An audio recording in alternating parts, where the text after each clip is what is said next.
यह तस्वीर किसी स्टूडियो में लगी लाइट की नहीं बल्कि हमारी सूर्य की है। अमेरिका के आइडाहो में कैप्चर की गई ये तस्वीर टोटल सोलर एक्लिप्स की है। इसे 2017 के अगस्त महीने में 99% टोटलिटी के दौरान खींचा गया था। 99% टोटलिटी का ये मतलब है कि उस समय सूर्य की 99% लाइट कंप्लीटली ब्लॉक्ड थी। 2017 के इस रेयर इवेंट की तरह 2024 में भी एक टोटल सोलर एक्लिप्स होने वाला है, जो कुछ मिनटों के लिए दिन में भी रात कर देगा। इस टोटल सोलर एक्लिप्स के साथ साथ आपको 2024 के आसमान में दो ब्राइट कॉमेट्स भी देखने को मिलेंगे। इनमें से एक तो 80,000 सालों बाद पृथ्वी के नजदीक से गुजरेगा। आज की इस वीडियो में हम आपको 2024 में होने वाले कुछ ऐसे ही सुपर इंटरेस्टिंग एस्ट्रोनॉमिकल इवेंट्स के बारे में बताने वाले हैं। जनवरी 18 conjunction Jupiter and the moon dancing together. 2024 की शुरुआत एक बहुत ही इंटरेस्टिंग एस्ट्रोनॉमिकल इवेंट के साथ होगी। उस दिन आसमान में हमें दो बहुत ही चमकीले ऑब्जेक्ट्स एक दूसरे के नजदीक दिखाई देंगे। हम बात कर रहे हैं जुपिटर और हमारे चांद की। इन दोनों सेलेस्टियल ऑब्जेक्ट्स के इस कंजंक्शन में जुपिटर हाफ मून के नीचे दिखाई देगा। बृहस्पति हमारे सौरमंडल का सबसे बड़ा प्लैनेट है और इसे रात के आसमान में ऑलमोस्ट हर महीने देखा जा सकता है। बृहस्पति का सरफेस एरिया बहुत ज्यादा होने की वजह से वह सूर्य की लाइट को एक बड़ी मात्रा में रिफ्लेक्ट बैक कर पाता है। यही कारण है कि वह हमें आसमान में इतना बड़ा और चमकीला दिखाई देता है। जुपिटर को आसमान में लोकेट करने के लिए आप किसी भी स्काई मैप का इस्तेमाल कर सकते हैं। गूगल प्ले स्टोर पर जाकर आप स्काई मैप नाम के ऐप को डाउनलोड कर सकते हैं। अपनी लोकेशन को एंटर करने के बाद जब आप अपने फोन के कैमरे को आसमान की ओर पॉइंट करेंगे तो यह ऐप आपको हर सेलेस्टियल ऑब्जेक्ट की इंफॉर्मेशन दिखाने लगेगा। But what if you missed the event? अगर आप इस एस्ट्रोनॉमिकल इवेंट को 18 जनवरी को देखना भूल जाते हैं तो आप इसे अगले महीने यानी फरवरी की 14 तारीख को भी देख पाएंगे। इसके बाद कुछ ऐसा ही नजारा आपको 13 मार्च और 10 अप्रैल को भी दिखाई देगा। चांद को पृथ्वी का एक चक्कर लगाने में ऑलमोस्ट एक महीने का समय लगता है। हर महीने यह अपने ऑर्बिट के एक ऐसे स्पॉट पर आता है जहां इसका और बृहस्पति ग्रह का कंजंक्शन होने लगता है। अगर आपको नहीं पता तो बता दूं कि कंजंक्शन एक ऐसा एस्ट्रोनॉमिकल इवेंट होता है जिसमें दो सेलेस्टियल ऑब्जेक्ट्स एक दूसरे के बहुत नजदीक दिखाई देते हैं। असल में यह दोनों एक दूसरे से करोड़ों किलोमीटर दूर होते हैं, लेकिन आसमान में देखने पर उनकी दूरी मानो खत्म ही हो जाती है। जनवरी, फरवरी, मार्च और अप्रैल में होने वाले इन कंजंक्शंस में एक बहुत बड़ा डिफरेंस होगा। इन चारों ही महीनों में चांद अपने अलग अलग फेजेस में जुपिटर के साथ कंजंक्शन करता हुआ दिखाई देगा। जनवरी में होने वाले कंजंक्शन के दौरान आपको चांद अपने हाफ मून फेज में दिखेगा। वैसे तो इस एस्ट्रोनॉमिकल इवेंट को बिना किसी टेलीस्कोप या बिनोक्यूलर्स के देखा जा सकता है, लेकिन अगर आप एक बेसिक लेवल बिनोक्यूलर्स या किसी छोटे टेलीस्कोप का इस्तेमाल करेंगे तो यह दोनों ही ऑब्जेक्ट आपको बहुत क्लैरिटी के साथ दिखाई देंगे। April 8 a diamond ring total solar eclipse. हर साल लोगों को दो एस्ट्रोनॉमिकल इवेंट्स का बेसब्री से इंतजार रहता है, सोलर एक्लिप्स और लूनर एक्लिप्स। 2024 में 8 अप्रैल की तारीख को एक बहुत ही स्पेशल तरह का सोलर एक्लिप्स देखा जाएगा, जिसे द टोटल सोलर एक्लिप्स भी कहा जाता है। Types of solar eclipses. सूर्य ग्रहण मुख्य रूप से 3 प्रकार के होते हैं। पहला होता है टोटल सोलर एक्लिप्स, जैसा कि इसके नाम से ही पता चलता है। इस ग्रहण में चांद सूर्य को पूरी तरह से ढक लेता है और उसकी रोशनी को पृथ्वी तक नहीं पहुंचने देता। कई बार इस तरह के सूर्य ग्रहण में एक डायमंड रिंग की फॉर्मेशन देखी जाती है। असल में सोलर एक्लिप्स के खत्म होते समय सूर्य का छोटा सा हिस्सा दिखाई देना शुरू होता है, जो बिल्कुल एक डायमंड रिंग जैसा दिखाई देता है। जिन जिन रीजन्स में टोटल सोलर एक्लिप्स होता है वहां कुछ मिनटों के लिए पूरी तरह से अंधेरा हो जाता है। दूसरी टाइप की सोलर एक्लिप्स को पार्शियल सोलर एक्लिप्स कहा जाता है। इस तरह के ग्रहण में चांद पृथ्वी को ऑर्बिट करने के दौरान सूर्य के एक छोटे से हिस्से को ही कवर कर पाता है। इस इवेंट में सूर्य एक कटे हुए फल जैसा दिखाई देता है, बिल्कुल एप्पल कंपनी के इस फेमस लोगो की तरह। भारत में आमतौर पर इसी सोलर एक्लिप्स को देखा जाता है। और स्क्रीन पर दिखाई जाने वाली तस्वीरों में आप अक्टूबर 2022 में हुए पार्शियल सोलर एक्लिप्स को देख सकते हैं। अंत में आता है तीसरी टाइप का सोलर एक्लिप्स, जिसे एन्युलर सोलर एक्लिप्स भी कहा जाता है।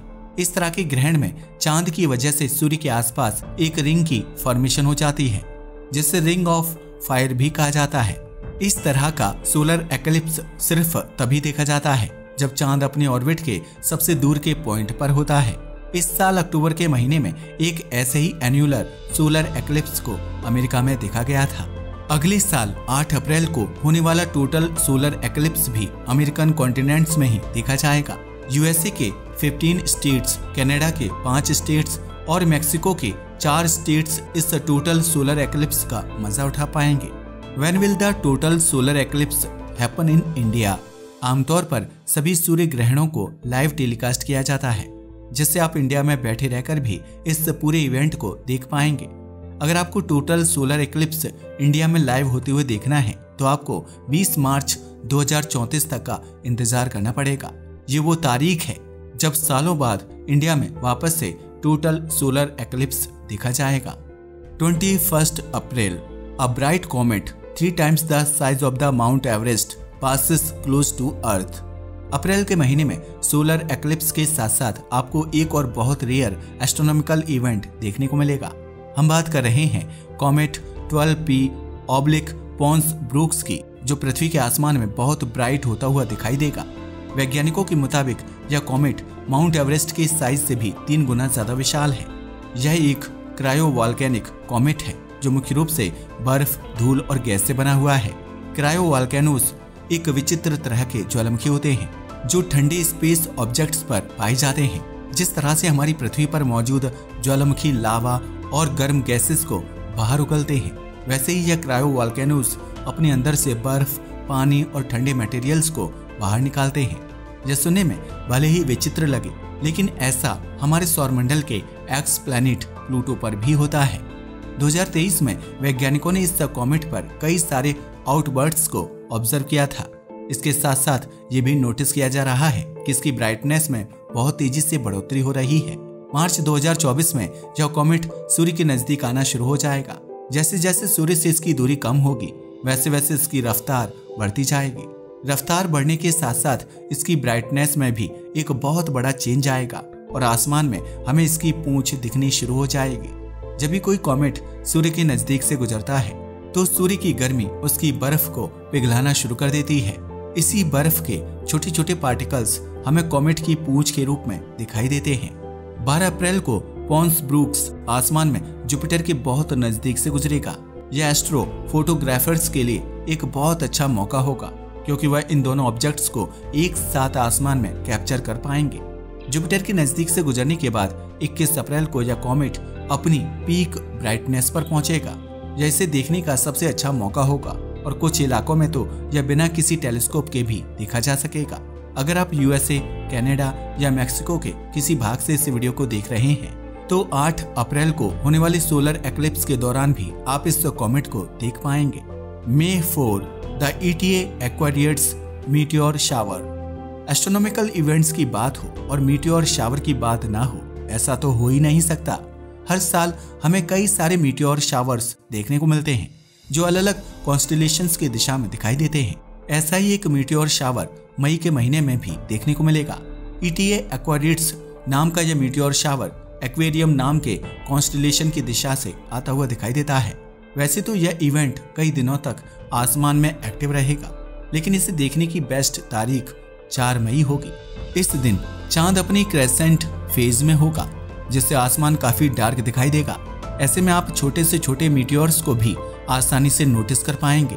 मीटियोर शावर इवेंट्स धूल और पत्थरों की वजह से क्रिएट होते हैं। जैसे कि आप सब जानते ही होंगे कि हमारे अंतरिक्ष में बहुत सारे छोटे छोटे पत्थर मौजूद हैं जो सूर्य का चक्कर लगाते रहते हैं। साल में करीब एक बार यह धूल और पत्थर पृथ्वी के नजदीक से गुजरते हैं और इसके गुरुत्वाकर्षण की वजह से यह डायरेक्टली एटमॉस्फेयर में एंटर हो जाते हैं। वायुमंडल में घुसते समय यह धूल और पत्थर प्रेशर डिफरेंस और फ्रिक्शन को नहीं झेल पाते, जिस वजह से इनका तापमान बढ़ने लगता है। तापमान बढ़ने की वजह से यह लाइट को भी रिलीज करने लगते हैं और यही लाइट हमें आसमान में मीटियोर शावर्स के रूप में दिखाई देती है। 4 मई को होने वाली मीटियोर्स की वर्षा का कारण एक बहुत ही फेमस कॉमेट है जिसे हेलीज कॉमेट कहा जाता है। आखिरी बार 1986 में देखा गया यह धूमकेतु 28 जुलाई 2061 को दोबारा दिखाई देगा। इसी कॉमेट द्वारा छोड़ी गई धूल जब पृथ्वी पर बरसती है तो हमें ETA एक्वारियट्स मीटियोर शावर देखने को मिलता है। वैसे तो इस इवेंट को पृथ्वी के दोनों हेमिस्फीयर से देखा जा सकता है, लेकिन सदर्न हेमिस्फीयर से इन टूटते तारों को स्पॉट करना काफी आसान होगा। जहां पृथ्वी के नॉर्दर्न भाग में आपको 10 से 20 टूटते हुए तारे हर घंटे दिखाई देंगे, वहीं सदर्न हेमिस्फीयर में यह नंबर 20 से 30 टूटते तारों का होगा। How to properly see the meteor shower event. अगर आप इस इवेंट को प्रॉपरली देखना चाहते हैं तो आपको एक ऐसे आसमान की जरूरत पड़ेगी जहां पर लाइट पॉल्यूशन कम से कम हो। शहर से दूर किसी गांव में रहकर इन मीटियोर्स को देखना सबसे बेस्ट होगा। ऐसा एडवाइस किया जाता है कि इवेंट देखने से पहले अपनी आंखों को लो लाइट में एडजस्ट होने का टाइम देना चाहिए। मात्र 20 मिनट तक अंधेरे में रहने से टूटते तारों को नोटिस करना आपके लिए काफी हद तक आसान हो जाएगा। September and October. Arrival of comet C/2023 A3 Tsuchinshan Atlas after 80,000 years. फरवरी 2023 में वैज्ञानिकों ने एक नए कॉमेट की खोज की थी जिसे A3 सुचिनसेन एटलस का नाम दिया गया था। 2024 की गर्मियों में यह धूमकेतु पृथ्वी के बहुत नजदीक से गुजरेगा और नॉर्दर्न हेमिस्फीयर में रहने वाले लोग इसे सुबह के समय देख पाएंगे। यह 2024 में होने वाला रेयरेस्ट एस्ट्रोनॉमिकल इवेंट होगा क्योंकि एटलस कॉमेट आखिरी बार पृथ्वी के नजदीक से 80,000 साल पहले गुजरा था। सितंबर के महीने में यह धीरे धीरे सूर्य और पृथ्वी के पास आना शुरू होगा जिससे इसकी ब्राइटनेस बढ़ने लगेगी। अगर आप किसी ऐसे एरिया में रहते हैं जहां लाइट पॉल्यूशन बहुत कम है तो आप इस कॉमेट को बिना किसी टेलीस्कोप के भी आसानी से देख पाएंगे। सितंबर और अक्टूबर के आसमान में यह कॉमेट आपको ऑलमोस्ट हर दिन ही दिखाई देगा, लेकिन इसको देखने का सबसे अच्छा समय 12 अक्टूबर के आसपास होगा। 12 अक्टूबर की तारीख को यह सूर्य के सबसे नजदीक होगा, जिस वजह से इसकी ब्राइटनेस भी सबसे हाईएस्ट होगी। वैज्ञानिक बताते हैं कि आगे चलकर हमें इस कॉमेट की क्लोजेस्ट अप्रोच भी देखने को मिलेगी जब यह पृथ्वी के सबसे नजदीक होगा। अक्टूबर 2 the ring of fire solar eclipse. Western hemisphere में रहने वाले लोगों को 2024 में एक नहीं बल्कि 2 सोलर एक्लिप्स देखने का मौका मिलेगा। अप्रैल में होने वाले टोटल सोलर एक्लिप्स के बाद अक्टूबर में वह एन्युलर सोलर एक्लिप्स का मजा उठा पाएंगे। जैसा कि मैंने आपको पहले ही बताया था कि यह एक इस तरह का सोलर एक्लिप्स होता है जिसमें रिंग ऑफ फायर की फॉर्मेशन होती है। अक्टूबर में होने वाला यह एन्युलर एक्लिप्स लैंड एरिया से बहुत कम ही दिखेगा। इस एक्लिप्स का टारगेट रीजन असल में पैसिफिक ओशन है, जिस वजह से बहुत कम लोग ही इस इवेंट को देख पाएंगे। हालांकि समय बीतने के साथ साथ यह ग्रहण साउथ अमेरिका की ओर बढ़ेगा। वहां पर यह सबसे ज्यादा लैंड एरिया में ही दिखाई देगा, जिस वजह से करोड़ों लोग इसका मजा उठा पाएंगे। साउथ अमेरिका तक आते आते यह solar eclipse ring of fire से पार्शियल की कैटेगरी में आ चुका होगा, जिसका सीधा सा मतलब ये है कि साउथ अमेरिका में रहने वाले लोग रिंग ऑफ फायर को नहीं देख पाएंगे। 4 December conjunction of Venus and crescent moon. साल का अंत बिल्कुल वैसे ही होगा जैसे साल की शुरुआत हुई थी, यानी कंजंक्शन इवेंट से। 4 दिसंबर की रात को आसमान में दिखने वाले 2 ब्राइटेस्ट ऑब्जेक्ट्स एक दूसरे के सबसे नजदीक होंगे। सूरज ढलते ही आसमान में आपको वीनस और चांद एक साथ दिखाई देना शुरू हो जाएंगे। आपकी जानकारी के लिए बता दें कि सूर्य के बाद आसमान में दिखने वाला सबसे ब्राइटेस्ट ऑब्जेक्ट हमारा चांद है।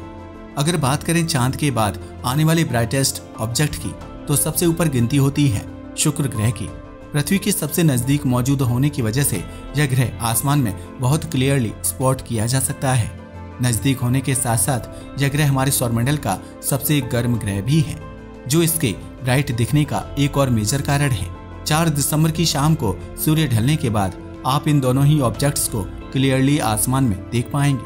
अगर आप किसी ऐसे एरिया में रहते हैं जहां पर लाइट पॉल्यूशन और एयर पॉल्यूशन कुछ ज्यादा है, तो आप किसी छोटे टेलीस्कोप या फिर बिनोक्यूलर्स का भी इस्तेमाल कर सकते हैं। इस दिन चांद अपने क्वार्टर मून फेज में होगा और शुक्र ग्रह उसके मिनिएचर वर्जन जैसा दिखाई देगा।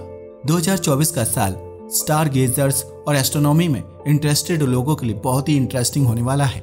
आने वाले समय में हम हर महीने होने वाले एस्ट्रोनॉमिकल इवेंट्स के वीडियोस अपलोड करेंगे, इसलिए हमारे चैनल को सब्सक्राइब करना मत भूलिएगा इन सभी एस्ट्रोनॉमिकल इवेंट्स में से आपको सबसे ज्यादा इंटरेस्टिंग कौन सा लगा, हमें नीचे कमेंट करके जरूर बताइएगा। आज के वीडियो के लिए बस इतना ही। धन्यवाद।